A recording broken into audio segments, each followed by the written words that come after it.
Don't sacrifice your faith for some satisfaction. As Christians, there's so much pressure to turn away from what is said to be truth in the Bible, not only by unbelievers, but even so-called believers who come up with revelations that appease the flesh by having less dispute and having more satisfaction to the flesh. Listening to these close enough gospels is not going to lead us to Christ. It's going to lead us away. Say there's two planes and they go off the same runway in the same direction. Just because they're in the same direction does not mean they have the same destination.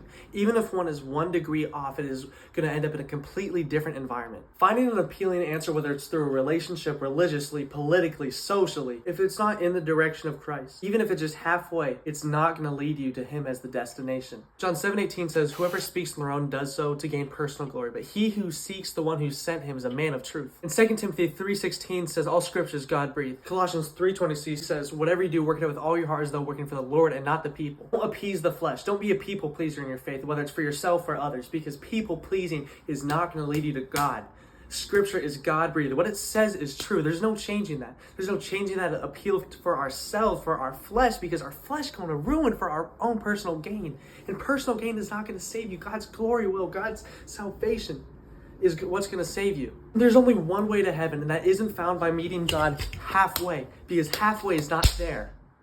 God is who he says he is, and don't let people's opinion get in the way of that. The answer for eternity, the answer to coming to the Father isn't through bias, it's through the truth that is found in the scripture. There is eternity, there is good that can be found, but it's not the people-pleasing gospel, it's what is true. Much love.